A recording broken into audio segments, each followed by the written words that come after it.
कुलदीप आपका स्वागत करता हूं स्टडी बाय सेल्फ पर। आज हम स्टडी करने वाले हैं टेंस।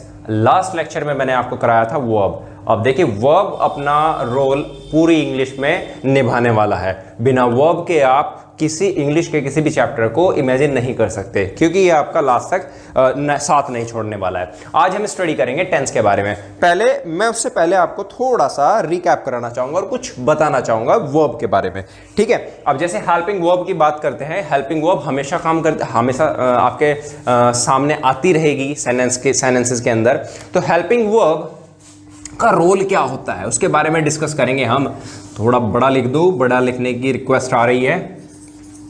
हेल्पिंग वर्ब का रोल क्या होता है इसके बारे में मैं डिस्कस करूंगा। देखिए, आपने देखा होगा, मैंने बताया था कि वर्ब की फर्स्ट फॉर्म, वर्ब की सेकंड फॉर्म और वर्ब की थर्ड फॉर्म होती है। ठीक है, जिसके अंदर मैंने आपको बताया था कि अगर मैं V1 के साथ में एस या ES लगा दूं तो ये भी एक फॉर्म बनती है जो प्रेजेंट इंडेफिनिट में काम आएगी आपके। ठीक है, और एक ING फॉर्म होती है। ठीक है, वर्ब की ING फॉर्म भी हम डिस्कस करेंगे क्योंकि वो प्रेजेंट कॉन्टिन्यूअस में या परफेक्ट कॉन्टिन्यूअस में काम आने वाली है। ठीक है, अभी एक बात बताइए आप मुझे कि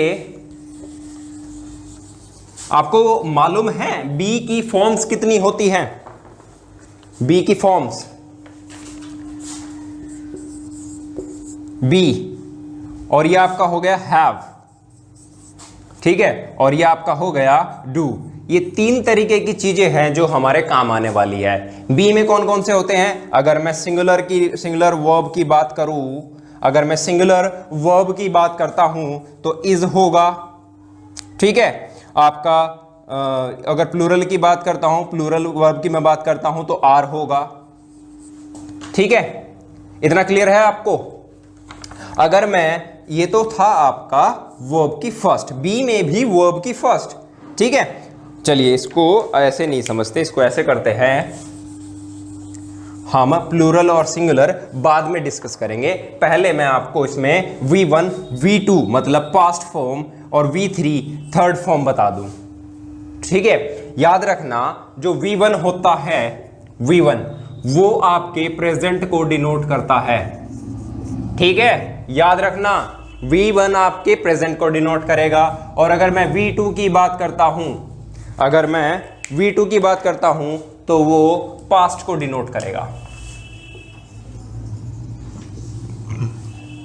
ठीक है, तो एक बात समझ लेना यहां पर, जब मैंने V1 को प्रेजेंट बता दिया, V2 को पास्ट बता दिया, तो V3 फ्यूचर होगा? नहीं। याद, इससे पहले एक बात को समझिए। अगर आपके सामने, आपको पता है कि भाई टेंसेस तीन तरह के होते हैं। कितने तरह के होते हैं? टेंसेस तीन तरह के होते हैं, प्रेजेंट, पास्ट और फ्यूचर।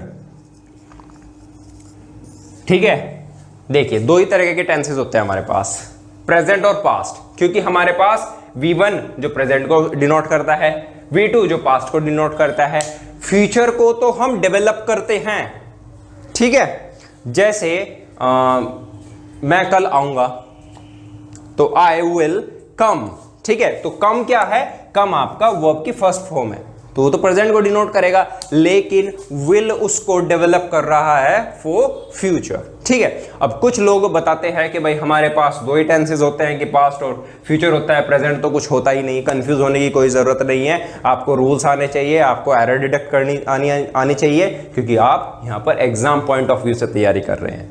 ठीक है, तो आपको सिर्फ ये सीखना है कि एरर कैसे डिटेक्ट करना है, एरर को स्पॉट कैसे करना है, और अगर जैसे नॉर्मली आपको सीखनी भी है इंग्लिश, तो ये चीजें आनी चाहिए। ठीक है, अब आपको ये तो पता चल गया होगा कि टेंसेस हमारे तीन हैं, प्रेजेंट, पास्ट, फ्यूचर, जिसमें V1 प्रेजेंट को डिनोट करता है, V2 पास्ट को डिनोट करता है और V3 आपके फ्यूचर को डिनोट नहीं करता है। ठीक है, वो V3 को भी हम स्टडी करेंगे। देखिए, अब अगर मैं बात करता हूं V1 की, मैं बात करता हूं तो हमारा इज होगा। ठीक है, पास्ट में यही क्या चेंज हो जाता है? वाज। ठीक है, और अगर मैं बात करता हूं आर, तो ये पास्ट में होता है वर। ठीक है, और अगर मैं इसकी बात करता हूँ V3 की, तो बी हो जाएगा बीन, ठीक है। एम भी इसमें ही रहता है, आपके फर्स्ट फॉर्म में ही रहता है एम, ठीक है। अब एक बात बताइए, जिस तरह से V1 इज MR है, ये मतलब B की फर्स्ट फॉर्म्स हैं, उसी तरह से B की जो सेकेंड फॉर्म्स है वाज वर है, जो पास्ट को डिनोट करता है। V3 आपका बीन होता है, ठीक है। अब इसी तरह से हैव में होता है V1, V2 और V3, ठीक है। अगर ये हो गया आपका हैज, हैव, ठीक है, तो पास्ट में क्या हो जाएगा, हैड, ठीक है। और आपका ये थर्ड भी हैड ही होगा। क्लियर है इतना आपको, ठीक है। अच्छा, आपने डू भी पढ़ा होगा, डू और डज, ये आपकी वर्ब की फर्स्ट फॉर्म हो गई। वी सेकंड की बात करेंगे, वी थर्ड की बात करेंगे। अगर वी सेकंड की बात करते हैं तो ये डिड हो जाएगा, ठीक है, डज का भी डिड ही होगा। और अगर थर्ड फॉर्म की बात करते हैं तो डन होगा। देखिए, अगर आपको फॉर्म्स याद नहीं हैं तो प्रॉब्लम क्रिएट होने वाली है, और हर प्रॉब्लम का सॉल्यूशन होता है। तो क्या सॉल्यूशन है, आप अपनी कोई पुरानी किताब उठाइए, उसमें वर्ब का चैप्टर खोलिए और उसमें आपको सारी वर्ब की फॉर्म्स मिल जाएगी, जो आपके लिए बहुत ज़रूरी है। मतलब डेली जो आपके सेंटेंसेस हैं या एरर डिटेक्ट करना है, एरर स्पॉट करना है, उसमें नॉर्मली वे मिल जाते हैं, ठीक है। तो वर्ब की 3 फॉर्म है, V1, V2, V3, V1, V2, V3, ठीक है, V1, V2, V3। अब कुछ लोग 2 फॉर्म्स और पढ़ाते हैं, जो आपको अपनी उस पुरानी बुक्स में भी मिल जाएगी। जैसे ING फॉर्म होता है, ठीक है, याद रखना, जिसमें ING फॉर्म जुड़ा होता है, और एक V1 में के साथ में S या ES जुड़ा होता है, जो प्रेजेंट इंडेफिनिट में आपके काम आने वाला है, ठीक है।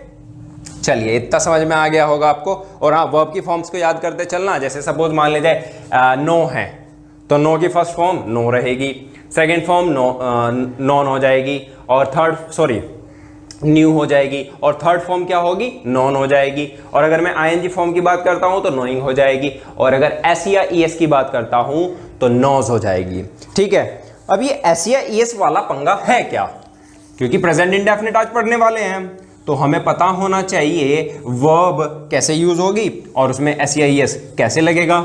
ये पता होना बहुत ज्यादा जरूरी है। अच्छा, एक बात का ध्यान रखेंगे, अब ये ज्यादा दिक्कत जिस बारे में मैं डिस्कस करने वाला हूं आपसे, ये ज्यादा प्रॉब्लम अधिकतर ये यूपी बोर्ड से पढ़ने वाले बच्चों के साथ आती है, जो हिंदी माध्यम से पढ़े हैं, ठीक है। एक बात को समझने की कोशिश करें, इंग्लिश को अगर हम समझना शुरू करें, मतलब आप इंग्लिश को अगर सीखना है तो दिल से, दिमाग से, मतलब उसको सोचना शुरू कीजिए। जब आप इंग्लिश को जैसे मान लिया जाए आपने इंग्लिश सीखना शुरू किया, आज प्रेजेंट इंडेफिनिट पढ़ रहे हैं, तो थोड़ा इमेजिन करो, विजुअलाइज करो कि ठीक है, अगर सपोज कोई काम हो रहा है, अभी मैं जब आपको बताऊंगा कि किसको प्रेजेंट इंडेफिनिट कहते हैं या प्रेजेंट कॉन्टिन्यूअस, सारे टेंसेस कराऊंगा, तो आपके सामने जो भी एक्ट हो रहे हैं उन सबको माइंड में कन्वर्ट करने की कोशिश किया करो। उससे क्या होगा, आपकी थिंकिंग डेवलप होगी इंग्लिश में, ठीक है। अगर आप सोचना शुरू कर देते हैं इंग्लिश में तो इंग्लिश बहुत जल्दी आने वाली है। अब यही दिक्कत होती है कि हम सोच नहीं पाते इंग्लिश में। जिस दिन इंग्लिश में सोचना शुरू कर दिया उस दिन इंग्लिश आपको आनी शुरू हो जाएगी, आप उस समय इंग्लिश के पीछे नहीं भागेंगे। अब क्या है कि मैं जैसे मान ले जाए इंग्लिश करा रहा हूं, तो कुछ लोग कहते हैं कि हिंदी में नोट्स दिलो। भाई इंग्लिश के हिंदी में नोट्स कैसे बना दूं, ठीक है, समझने की कोशिश कीजिए। और ऐसा कुछ नहीं है कि जो बात समझ में ना आए, वीडियो को बार बार रिपीट करके देखो, दोबारा सुनो, समझो, सेंटेंसेस को अप्लाई करने की कोशिश करो दूसरे सेंटेंसेस में, प्रैक्टिस करो। प्रैक्टिस करना बहुत जरूरी है, प्रैक्टिस नहीं करोगे तो कुछ पल्ले नहीं पड़ने वाला है, ठीक है। ज्यादा लंबा नहीं खींचूंगा, अभी हम बात करेंगे S या ES कैसे काम करेगा। देखिए, वर्ब की फर्स्ट फॉर्म में S या ES हम यूज करेंगे, ठीक है।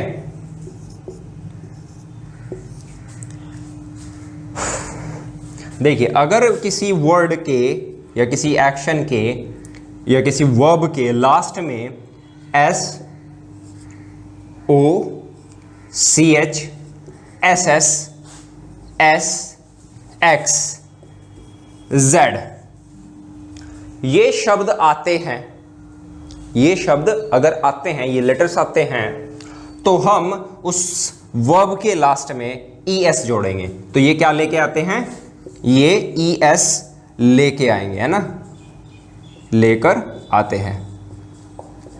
एग्जाम्पल में समझेंगे, जैसे मान लीजिए मैंने कहा कि मैं पढ़ाता हूं, TEACH, आप देखिए यहां पर ये क्या है, CH, तो यहां पर भी CH है, तो ये क्या बनेगा, टीचेस। जैसे मान लीजिए मैं कहने लगूं गो, तो क्या बनेगा, गोज। ठीक है, अब एक बार बताइए, जैसे मान लीजिए नो है, तो नो के लास्ट में क्या आया, W, तो W को आया, तो फिर हम क्या बनाएंगे इसका, नोज। S लगाएंगे इसके अंदर S लगा है, इनके अंदर ES लगा है, क्योंकि इनके लास्ट में O है, S है, CH है, SH, ये दोबारा लिख दिया, है ना, SS है, या फिर EX आ जाए या Z आ जाए। ठीक है, इतनी बात क्लियर है आपको। अब हम इसका इम्प्लीमेंट आपको बताएंगे, ठीक है, कैसे इसको इम्प्लीमेंट करते हैं। अब याद रखेंगे, प्रेजेंट इंडेफिनिट जब हम पढ़ना शुरू करेंगे तो प्रेजेंट इंडेफिनिट की पहचान क्या होती है। अब कुछ बच्चे कहना शुरू करेंगे, जिन वाक्यों के अंत में ता है, ती है, ते हैं आदि आते हैं, उनको प्रेजेंट इंडेफिनिट कहते हैं। अब एक बात बताओ, आप SSC के या बैंक के किसी एग्जाम्स के अंदर बैठे हो, वहां पे ता है, ती है, ते हैं आदि शब्द आएंगे?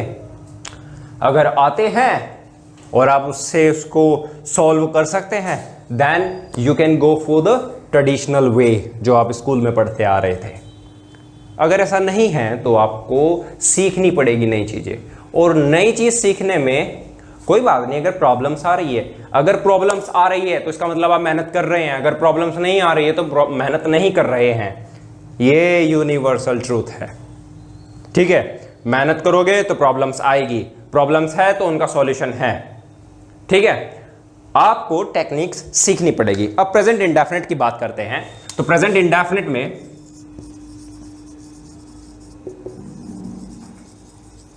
चलिए इससे पहले मैं एक चीज बता दूं आपको। प्रेजेंट इंडेफिनिट तो मैं लिख ही रहा हूं, इंडेफिनिट, प्रेजेंट इंडेफिनिट भी मैं आपको बताऊंगा। एक मिनट बताइए कि जैसे हमारे 3 टेंसेस है, प्रेजेंट, पास्ट, फ्यूचर, ठीक है, प्रेजेंट, पास्ट, फ्यूचर। अब इनके ये 3 हैं, इनके भी 4 सब पार्ट्स होते हैं, इनके भी 4 सब पार्ट्स होते हैं, जैसे, ठीक है, ठीक है।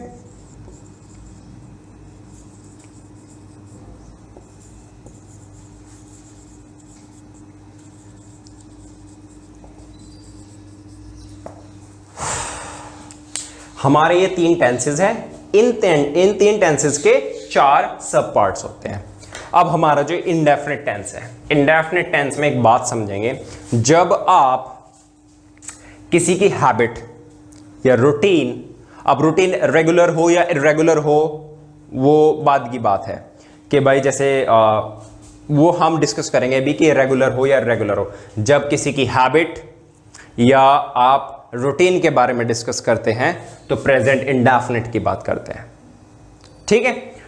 यही काम अगर पास्ट में होने लगे तो पास्ट इंडेफिनिट बोलते हैं, यही काम अगर फ्यूचर में होने लगे तो फ्यूचर इंडेफिनिट बोलते हैं। मतलब हैबिट की अगर बात हो रही है, रूटीन की बात हो रही है, जो लोग रूटीन का मीनिंग दिनचर्या निकाल रहे हैं, दिनचर्या से नहीं होगा यहां पर, ठीक है, दिनचर्या से नहीं होगा। रूटीन मतलब कोई ऐसा काम जो आप अल्टरनेट टाइम पर या फिर रेगुलरली करते रहते हैं, वो एक रिपीटेशन मोड में है, तो वो आपके रूटीन में ऐड होगा, ठीक है। इसी तरह से कंटिन्यूअस टेंस में होगा, जो काम चल रहा है, अगर वही काम प्रेजेंट में चले तो प्रेजेंट कॉन्टिन्यूअस, पास्ट में चले तो पास्ट कॉन्टिन्यूअस, अगर फ्यूचर में चले तो फ्यूचर कॉन्टिन्यूअस। ठीक है, अगर परफेक्ट की बात करूं तो फिनिश्ड, जो काम फिनिश्ड हो चुका है, जो काम खत्म हो चुका है, वो परफेक्ट कहलाएगा। परफेक्ट अगर प्रेजेंट के साथ हो, मतलब कोई काम अगर खत्म हो चुका है, फिनिश हो चुका है, तो प्रेजेंट परफेक्ट होगा। पास्ट के साथ होगा तो पास्ट परफेक्ट होगा। ठीक है, फ्यूचर के साथ होगा तो फ्यूचर परफेक्ट होगा। इसी तरीके से अगर कोई काम खत्म हो चुका है और उसके साथ में अपने टाइम लेके आ रहा है, मतलब वो कुछ समय के लिए कंटिन्यूअस चल रहा है। ठीक है, तो इसी तरीके से पास्ट कॉन्टिन्यूअस हम डिस्कस करेंगे, आगे समझेंगे इस सब चीजों को। अभी फिलहाल हम स्टडी करेंगे प्रेजेंट इंडेफिनिट को। ठीक है, वैसे मेरी प्लानिंग पहले आपको कंटिन्यूअस टेंस कराने की थी, पर फिर क्योंकि ये है कि लोग, अभी आप किसी से पूछो, अक्सर बच्चे गलतियां करते हैं कि भाई चलो सेंटेंस बना के दिखाओ, तो वो अक्सर क्या करते हैं, चाहे वो प्रेजेंट इंडेफिनिट का पूछ लूँ या पास्ट का पूछ लूँ, तो वो उनकी आईएनजी फॉर्म इतना आसानी से याद होती है कि हर चीज़ में आईएनजी फॉर्म लगा देते हैं। तो वो थोड़ा सा जो मतलब आदत है बच्चों की, तो उसको दूर कर दिया जाए तो ज़्यादा जल्दी समझ में आता है। ठीक है, अभी हम क्या बात करेंगे प्रेजेंट इंडेफिनिट की। तो जब प्रेजेंट इंडेफिनिट की मैंने बात की तो मैंने आपको बताया कि प्रेजेंट इंडेफिनिट किसी की आदत या रूटीन को डिनोट करता है। ठीक है, ये किसी की आदत को या रूटीन को शो करता है। ठीक है, या आप इसको मतलब समझने की कोशिश कीजिए कि ता है, ती है, ते हैं आदि कुछ शब्द आते हैं, उसको मत समझिए। ठीक है, वो एक ट्रेडिशनल वे था, उससे आपका बेस बनेगा। ठीक है, इतना समझने की कोशिश कीजिए कि जिसमें हम रूटीन की बात करते हैं, डिस्कस करते हैं, या किसी की हैबिट की बात करते हैं, हैबिट की बात करते हैं, तो वहां पर प्रेजेंट इंडेफिनिट होगा। अब आपका जो रूटीन है वो रेगुलर भी हो सकता है और इर्रेगुलर भी हो सकता है। ठीक है, कैसे? जैसे मान ले जाए मैं कहने लगूं कि मैं रोज सुबह जल्दी उठता हूं, so I get up early in the morning. ठीक है, तो जो मैंने कहा कि तो मेरा रेगुलर वर्क हो गया, वो रेगुलर रूटीन हो गया, मैं रोज सुबह जल्दी उठता हूँ। ठीक है, आई ड्रिंक मिल्क डेली, तो मैं रोज दूध पीता हूँ, वो मेरा डेली रूटीन हो गया। ठीक है, इसी तरीके से अगर मैं इरेगुलर की बात करूँ, मैं कहने लगूँ कि मैं हर साल ऋषिकेश जाता हूँ, I go to Rishikesh every year. अब ये थोड़ा ही पता है कि मैं उस साल में कब जाता हूँ, तो वो मेरा इरेगुलर रूटीन है, लेकिन है तो रूटीन ही। ठीक है, मैं कहने लगूँ कि मुझे पेंटिंग का शौक है, मतलब मैं पेंटिंग बनाता हूँ, तो वो मेरा क्या है, एक शौक है या हैबिट है, मेरी एक आदत है कि जब भी मैं खाली बैठता हूँ तो मैं स्केच बनाता हूँ, तो मेरी आदत है खाली बैठे बैठे। या अगर मुझे जैसे मैं खाली बैठा हूँ तो मैं इंस्टाग्राम चलाता हूँ, तो मेरी हैबिट है, आदत है, खाली बैठते ही मुझे इंस्टाग्राम चाहिए। ठीक है, तो वो मेरी आदत हो गई, उसको हम तो प्रेजेंट इंडेफिनिट आपके रूटीन या हैबिट को डिनोट करता है। ठीक है, चलिए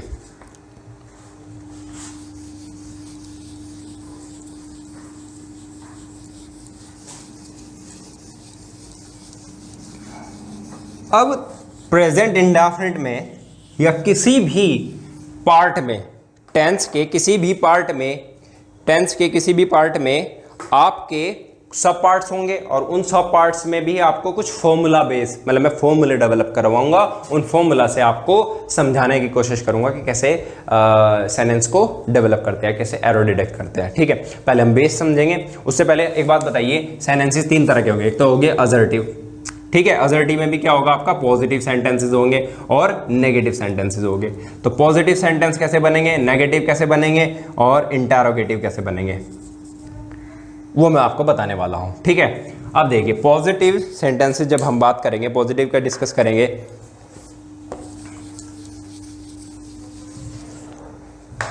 देखिए सेंटेंस तीन चीजों से मिलकर बनता है, मैंने आपको पहले बताया था, सब्जेक्ट, वर्ब और ऑब्जेक्ट। ठीक है, अब जो ये जो वर्ब है, ये वर्ब आपके सब्जेक्ट पर पूरी तरह से डिपेंड करती है। ठीक है, वर्ब सब्जेक्ट के ऊपर पूरी तरह से डिपेंड करती है। और किस तरीके से डिपेंड करती है, अगर सब्जेक्ट हमारा सिंगुलर होगा, सब्जेक्ट हमारा सिंगुलर होगा। ठीक है, तो वर्ब भी हमारी सिंगुलर आएगी, ठीक है, तो हमारी सिंगुलर वर्ब आएगी, ठीक है, और ऑब्जेक्ट बनेगा। अगर हमारा सब्जेक्ट प्लूरल है, सब्जेक्ट अगर हमारा प्लूरल है तो वर्ब भी हमारी प्लूरल आएगी, ठीक है। ये तो इतना बात समझ में आ गई, ठीक है। अब प्रेजेंट इंडेफिनिट में इसी फॉर्मूला को हम कैसे डेवलप करते हैं।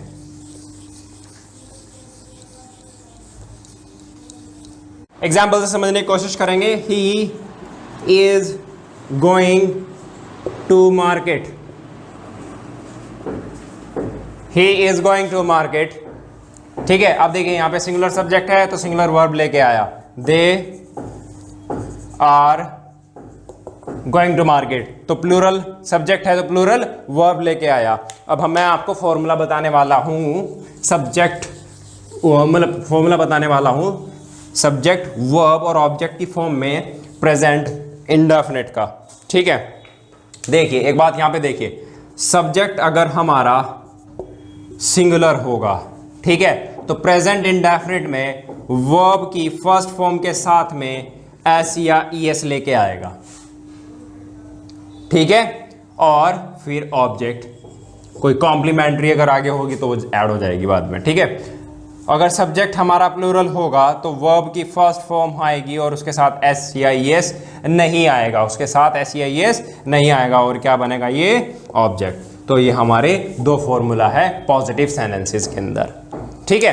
पॉजिटिव सेंटेंसेस में अगर सब्जेक्ट हमारा सिंगुलर है तो वर्ब की फर्स्ट फॉर्म के साथ एस या ईएस आएगा और ऑब्जेक्ट आएगा। अगर सब्जेक्ट हमारा प्लूरल है तो वर्ब की फर्स्ट फॉर्म आएगी और ऑब्जेक्ट आएगा। जैसे मान लीजिए मैं कहने लगूं कि मैं मंदिर जाता हूं, ठीक है, मैं मंदिर जाता हूं, ये मेरी हैबिट है, मैं मतलब कि मैं रोज जाता हूं, तो क्या होगा, आई गो टू टेम्पल, ठीक है। अगर मैं कहने लगूं वह मंदिर जाता है, वह मंदिर जाता है, तो क्या बनेगा, ही गोज टू टेम्पल, ठीक है, ही गोज टू टेम्पल। देखिए ये सिंगुलर सब्जेक्ट था, सिंगुलर सब्जेक्ट था तो वर्ब की फर्स्ट फॉर्म के साथ में एस या ईएस लेके आया, गोज के साथ में ईएस लगा क्योंकि लास्ट में ओ था तो ईएस लग गया, टू टेम्पल, ये हमारा ऑब्जेक्ट हो गया। अगर सब्जेक्ट हमारा प्लूरल है तो आए और इसके साथ में वर्ब की फर्स्ट फॉर्म आएगी, आ गई और ऑब्जेक्ट। अब एक बात यहाँ पे समझने की कोशिश कीजिए, अभी वो जो आई है, आई थोड़ा एक्सेप्शनल केस है और वो थोड़ा अजीब सी कंडीशंस लेके आता है, समझना पड़ेगा कैसे लेके आएगा, ठीक है। अब एक बात बताइए, वर्ब सॉरी आई है, आई को अगर हम पास्ट में बात करते हैं तो वाज लेके आता है, प्रेजेंट में बात करते हैं, सिंपल प्रेजेंट की मैं बात करूं तो एम लेके आता है, और अगर मैं प्रेजेंट इंडेफिनिट की बात करता हूं तो अपने साथ में एस या ईएस नहीं लेके आता। समझने की कोशिश करेंगे, आए फॉर्म में तो सिंगुलर होता है ये, ठीक है, फॉर्म में तो ये सिंगुलर होगा। सिंपल प्रेजेंट की बात करता हूं तो एम लेके आएगा, ठीक है। वैसे अपने साथ में ये प्लूरल फॉर्म लेके आता है, और अगर मैं पास्ट की बात करूं तो वाज लेके आएगा, ठीक है, प्लूरल फॉर्म लेके आता है, हैव लेके आता है, नहीं कि भाई आई हैव, इतना ये तो याद है, आई हैव, तो याद रखिएगा ये तो एक अलग ही चीज अपने साथ लेके आ गया, ये पास्ट है, ठीक है। यहां पे ये अपने साथ एस या ईएस नहीं लेके आता, तो मतलब एस या ईएस किसके साथ नहीं आएगा, जो सब्जेक्ट प्लूरल होगा। तो देखिए यहाँ पे ये प्लूरल फॉर्म लेके आ रहा है, यहाँ पे भी प्लूरल फॉर्म लेके आ रहा है, तो आई फॉर्म से तो सिंगुलर होता है लेकिन कंसिडर प्लूरल किया जाता है, ठीक है। अच्छा एक अजीब और बात होती है, इंग्लिश की उल्टी धारा होती है, समझ लेना, ठीक है, इंग्लिश की उल्टी धारा होती है, ये अजीब है थोड़ी, पर क्या करें, सीखना सबको यही है। देखिए आपका ये थोड़ा अजीब क्या है इसमें मैं बताऊं, कि जैसे मान लिया जाए अभी मैंने क्या बताया था कि अगर आपका सिंगुलर सब्जेक्ट होगा तो साथ में लेके आएगा सिंगुलर वर्ब।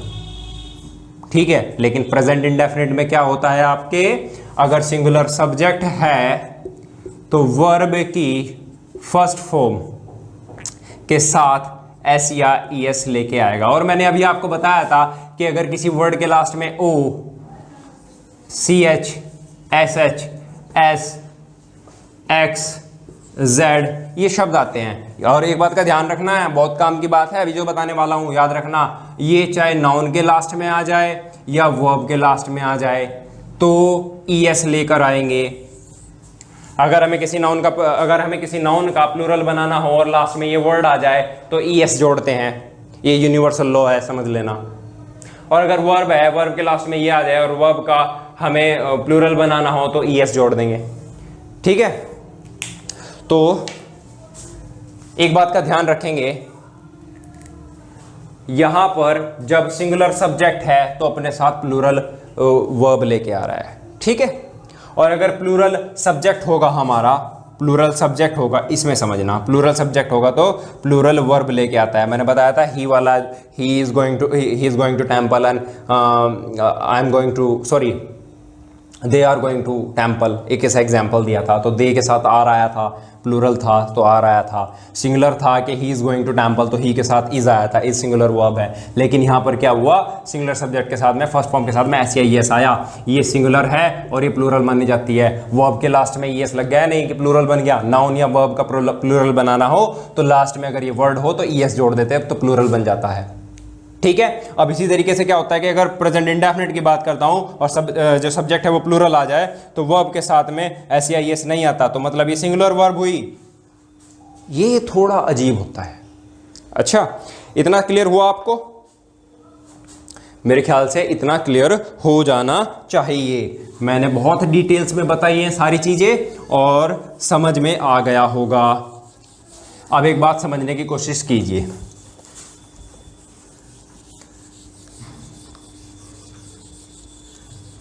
कि जैसे मैं आपसे कहूं वह खाना पकाती है,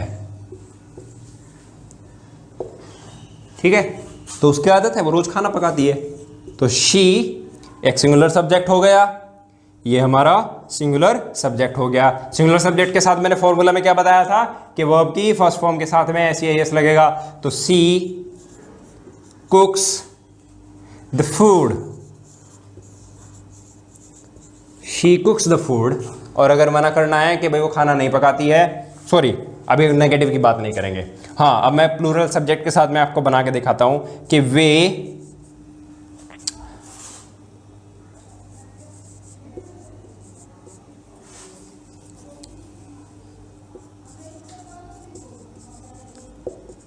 क्रिकेट खेलते हैं। वे क्रिकेट खेलते हैं तो बनेगा दे प्ले क्रिकेट।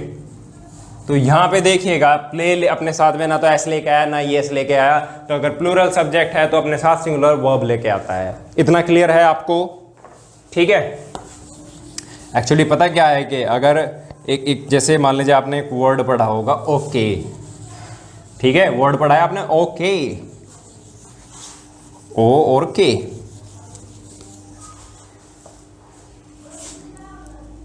थोड़ा आउट ऑफ सिलेबस है पर ऐसे ही बता रहा हूं। ये देखिए ओके है, ओके की फुल फॉर्म क्या होती है? All correct, CORROCT। ठीक है, अब एक बात बताइए, ओके की स्पेलिंग को एक बच्चे ने गलती से ऑल करेक्ट लिख दिया था, मतलब इसको ओ की जगह ए बना दिया था, के की जगह सी बना दिया था। अब वही ट्रेडिशन में है, तो इंग्लिश बड़ी उल्टी लैंग्वेज है, थोड़ा सा समझ के चलना होगा। इसमें रूल के साथ में एक्सेप्शन पहले आ जाता है। ठीक है, इसी तरीके से उस बच्चे ने क्या किया होगा, एक स्कूल की स्पेलिंग थी, स्कूल की जो स्पेलिंग होती है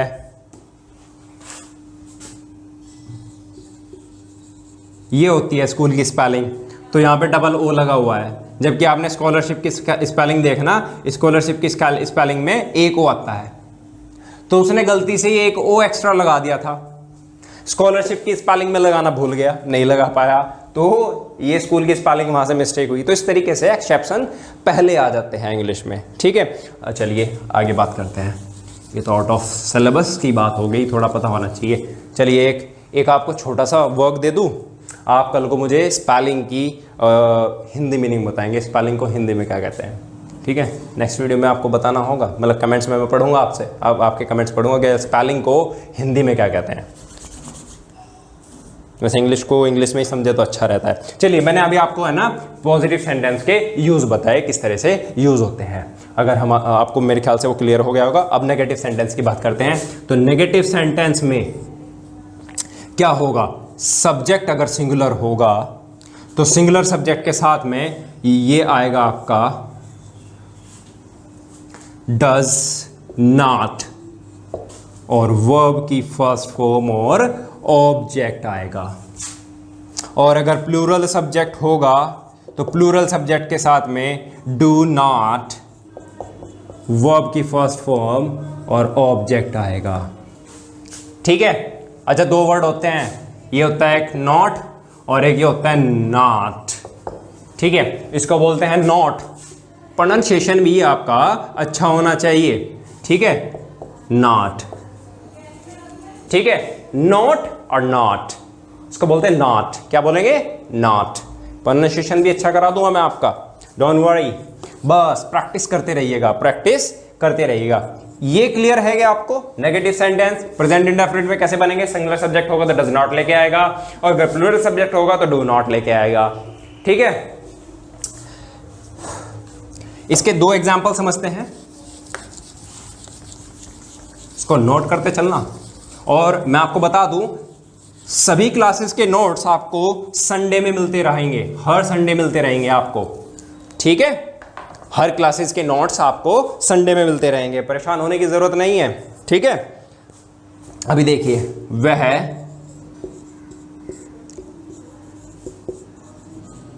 क्रिकेट नहीं खेलता,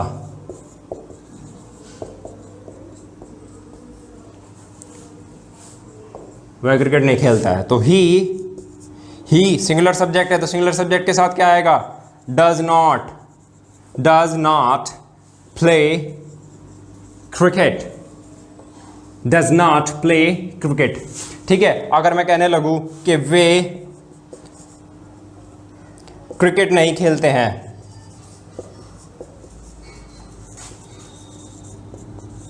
वे क्रिकेट नहीं खेलते हैं, सो क्या बनेगा, they do not play cricket, ठीक है। तो दे प्लूरल है, अपने साथ डू नॉट लेके आया, और प्ले क्रिकेट, ठीक है। मेरे ख्याल से अभी इतना ही रखते हैं, कल हम इसके इंटरोगेटिव को डिस्कस करेंगे और कुछ प्रॉब्लम्स जो कॉम्पिटिटिव एग्जाम्स में आती है उनको डिस्कस करेंगे, ठीक है। तब तक के लिए bye and have a nice time, और जुड़े रहिए स्टडी बाय सेल्फ के साथ। Thank you.